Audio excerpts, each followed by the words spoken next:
Release the files, Donald. Release the files, Attorney General Pam Bondi. You're not going to release the files. We know what you're doing here. Remember, you had Attorney General Pam Bondi saying, we're going to release the JFK files and we're going to release the RFK files. We're going to release the MLK files. Now all the MAGA people are saying the Epstein files, they're deleted. They're gone. The deep state got to it. Whistleblowers are saying they've been destroyed. I was digging through public records on the Trump-Epstein connection when I noticed something strange. Documents that were available last month have disappeared. As someone who's been tracking this story for years, this pattern of vanishing evidence isn't new, but it's getting more brazen. What makes this particularly troubling is how it follows Bondi's public promise to release these files. The same thing happened with the Mar-a-Lago documents and the missing J6 texts. It's like watching a magic show where evidence keeps disappearing, except the consequences are very real for our democracy. This has always blown my mind a little bit. 91% that watch this show regularly haven't subscribed. Could I ask you for a small favor before we start? If you like this show, what we do here, and want to support us, the free simple way you can do just that is by hitting the subscribe button. Remember when Attorney General Pam Bondi went on Fox News and made this big splash about Epstein files? Yeah, she acted like she had a bombshell ready to drop on her desk, but guess what? Those files have pulled a Houdini, completely vanished. Bondi appeared on Fox News back in January with this super serious face, telling everyone how she was personally reviewing these mysterious Epstein files that would supposedly blow the lid off some big conspiracy. She made it sound like she was days away from revealing some earth-shattering truth. I've got them right here, she practically boasted, making it seem like she was holding the keys to some explosive revelation. Donald Trump's name is going to be most likely on it in some form or fashion because Donald Trump is on a ton of the stuff that's already been released. Trump is all over the call logs of the Epstein files. We showed you Donald Trump saying that Jeffrey Epstein's a great guy. He likes women on the younger side and likes to have a good time. We've showed you all of these videos of Donald Trump partying with Epstein. Trump's name is in deposition testimony where Epstein told women he was trafficking that he was going to bring them to a Trump casino and that he was calling Donald Trump. But then, crickets. Absolute radio silence. It's like when your friend promises to pay you back next week and then suddenly doesn't remember your name when you text them. What's even more embarrassing is how Republican lawmakers themselves started asking questions. Congresswoman Anna Paulina Luna sent official requests to the Department of Justice asking for updates on these supposed files. And what did she get back? The digital equivalent of tumbleweeds blowing across an empty desert. Not even a "we'll get back to you" form letter. Luna and other Republicans have been left hanging, waiting for information that Bondi promised was just around the corner. This isn't just a one-time thing. It's becoming Trump administration 2.0's signature move. Promise big revelations, get everyone excited, then pretend the conversation never happened. Remember when Trump promised to release his tax returns, or his detailed health records, or the evidence of massive voter fraud? All those documents seem to have fallen into the same black hole where Bondi's Epstein files disappeared. The truly hilarious part is watching MAGA supporters twist themselves into pretzels trying to explain this away. Suddenly, they're claiming there's some kind of deep state obstruction within their own administration. We've showed you the facts where Ghislaine Maxwell, who was the trafficker for Epstein, who brought the girls to Epstein, would find some of those girls at Mar-a-Lago, like Virginia Giuffre, who was homeless. We know that Donald Trump hosted these weird beauty pageants for girls. Donald Trump's bragged that he would inspect women naked at his beauty pageants because he was the leader. Ghislaine Maxwell found Giuffre at Mar-a-Lago, brought her to Epstein. Then Epstein started trafficking her. And we've got the receipts here. I mean, Epstein was on Donald Trump's plane. Yes, apparently the deep state has infiltrated the people Trump himself appointed. Makes total sense, right? The call is coming from inside the house.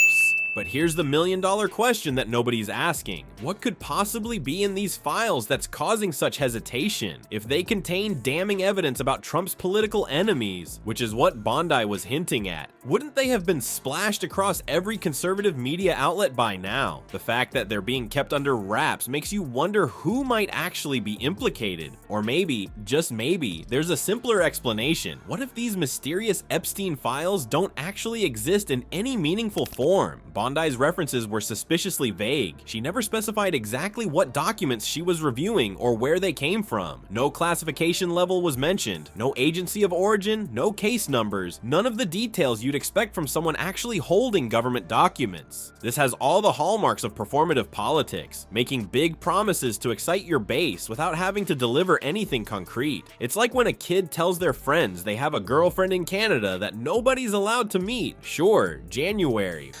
Anna Paulina Luna, conspiracy theorist, but she's a MAGA Republican congresswoman from Florida. I think they put her in charge of like the Epstein task force that they're focused on. JFK, MLK, Epstein, UFOs, and all of these things.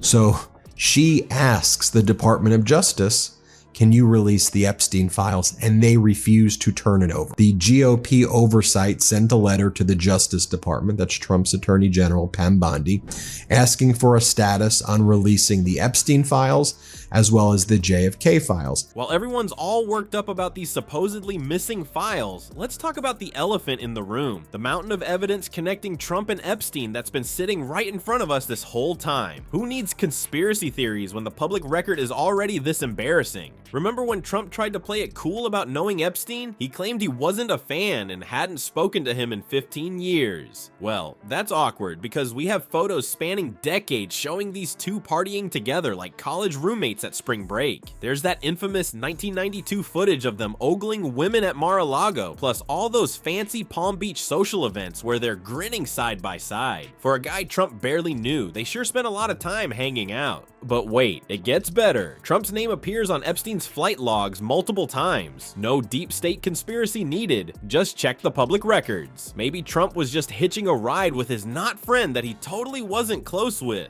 Sure, and I'm next in line for the British throne. The most damning evidence might be Trump's own big mouth. In a 2002 New York Magazine profile, Trump gushed about his buddy Jeffrey. I've known Jeff for 15 years. Terrific guy. He's a lot of fun to be with. It is even said that he likes beautiful women as much as I do, and many of them are on the younger side. On the younger side? That's one heck of a wink-wink comment that aged like milk left in a hot car. Let's not forget Virginia Giuffre, one of Epstein's most prominent victims. Where was she working when Ghislaine Maxwell recruited her into Epstein's sex trafficking ring? That's right, Trump's Mar-a-Lago. What a crazy coincidence, right? Almost as crazy as Trump using Epstein's old Gulfstream 550 jet during his 2016 campaign. He just slapped his name on it like it was another tacky building. Nothing to see here, folks. The photos of Trump and Epstein together at social events are particularly interesting, not just because they're hanging out, but because they're often surrounded by young women. There's that famous 1997 shot of them at Mar-a-Lago with Trump's then girlfriend Melania and Epstein's alleged Madam Ghislaine Maxwell. Just four pals having a normal night out. Nothing suspicious about that crew at all. So when MAGA world gets all worked up about missing files, you've gotta wonder, what could possibly be in those files that's worse than what's already public? If the stuff we can see on Google is this bad, imagine what might be in the classified documents. Maybe that's why Bondi's alleged files suddenly went missing faster than Trump's promises to release his tax returns. The files disappeared, and suddenly MAGA world has a brand new conspiracy theory to explain it away. Mysterious whistleblowers are now claiming FBI agents are secretly deleting Epstein evidence, which is quite convenient timing, isn't it?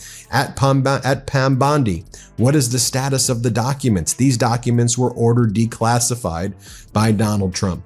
So then you had all of like the MAGA propagandists on social media. Whistleblower reveals the FBI has begun deleting and destroying files that could be linked to the Epstein list. The FBI has been working day and night to destroy the files on its servers. Anna Paulina Luna is calling out Pam Bondi for stonewalling the Epstein and JFK files. Bondi claimed last week the documents were on her desk pending review, but now radio silence. Just when Republicans were supposed to reveal all those damning documents, the dog ate their homework and the FBI deleted their evidence. It's amazing how the deep state always manages to sneak in and ruin their big reveals. These whistleblower claims started popping up on right-wing websites and Fox News segments right after Bondi's Big Nothing Burger. You know the pattern by now. Anonymous sources, shadowy insiders, and people familiar with the matter, all making explosive claims that conveniently can't be verified. It's like watching a magic show where the magician keeps promising to pull a rabbit out of the hat, but instead just waves their hands dramatically while smoke machines go off. The wildest part, not a single one of these supposed FBI whistleblowers has been identified by name. Not one has signed an affidavit. Not one has testified under oath. But hey, who needs actual evidence when you've got Tucker Carlson making his confused puppy face while asking questions about it? Remember when Republicans took control of the House and promised to expose all sorts of corruption with their newfound subpoena power? Funny how they haven't called a single one of these brave FBI truth tellers to testify. If you genuinely believed federal agents were destroying evidence related to one of the most notorious sex traffickers in American history, wouldn't that be worth a congressional hearing or two? Instead, they're just tweeting about it. Very serious investigation techniques. Let's not forget that Christopher Wray, the current FBI director, was appointed by Trump himself. You'd think if Republicans honestly believed FBI agents were deleting files under his watch, they'd haul him in front of Congress faster than Trump can say "Kafef."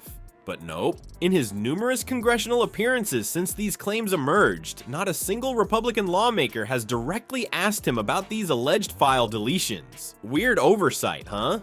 This whole "the FBI deleted it" excuse isn't even original. It's recycled from the same playbook they used when their election fraud claims fell apart, when promised Hunter Biden bombshells fizzled, and when QAnon predictions failed to materialize. The deep state is always there to take the blame when MAGA world can't deliver the goods. What we're seeing is the political equivalent of a kid claiming their homework got eaten by the dog. First, Bondi claimed she had the files.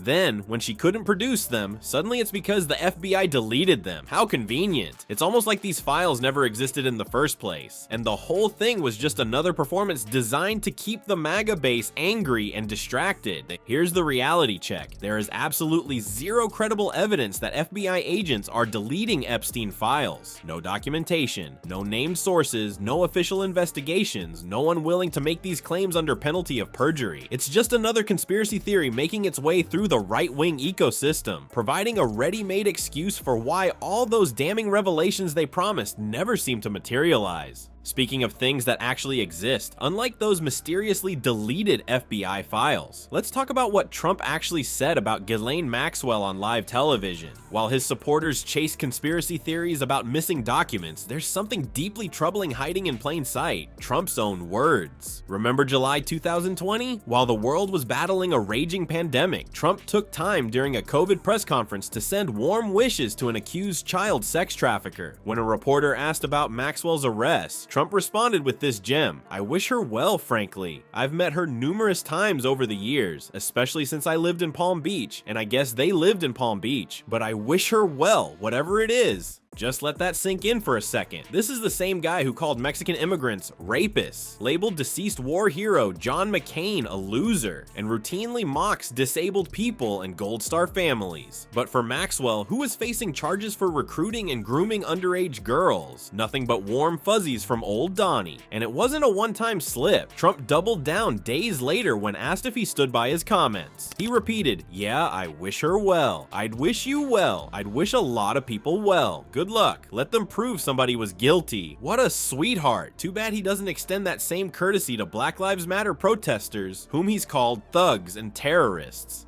What makes this even weirder is that Trump had every chance to distance himself from Maxwell. White House reporters gave him multiple opportunities to clarify or walk back these comments, but nope. Trump stuck to his guns. It's almost like he was sending a message. And this fits a pattern. Trump has a history of being suspiciously nice to people who might know his secrets. Just look at how he defended Vladimir Putin, praised Kim Jong-un, and pardoned shady characters like Roger Stone and Paul Manafort, all people who potentially had dirt on him. Here's another strange coincidence. William Barr, Trump's attorney general, oversaw the prison where Jeffrey Epstein mysteriously died. And get this, Barr's father, Donald Barr, was the headmaster at the fancy Dalton School in New York, who hired Epstein as a teacher back in the 1970s, despite Epstein having no college degree. Small world, huh? When Trump was handing out pardons like candy at the end of his term, 77 pardons and 70 commutations, guess who didn't make the list? Maxwell. Pretty odd for someone he publicly wished well and had known for years. Maybe pardoning an accused child sex trafficker was a bridge too far even for Trump, or maybe Maxwell didn't have the right kind of leverage. The funniest part of all this is watching Trump supporters twist themselves into pretzels trying to explain away their hero's bizarre sympathy for Maxwell while simultaneously pushing conspiracies about missing FBI files. The truth is staring them right in the face. Their guy has very real, very documented connections to these people, and his own words keep coming back to haunt him. So what's the real story here? It's not about some top secret Epstein files that mysteriously vanished into thin air. That's just what Donnie Diapers and his crew want you to believe. It's the oldest trick in the Trump playbook. Promise something explosive, then when you can't deliver, blame it on the deep state boogeyman. The actual scandal is sitting right in front of us. No classified documents needed. Trump and Epstein weren't just casual acquaintances. They were hanging out for decades. And when Maxwell was facing serious charges for trafficking minors, Grumpy Trumpy was sending her warm wishes like she just caught a cold instead of facilitating child abuse. Remember folks, when Trump starts yelling about missing evidence, it's time to look at what he's trying to distract you from. As the orange turd himself might say, many people are saying his Epstein connections are exactly what he doesn't want you focusing on.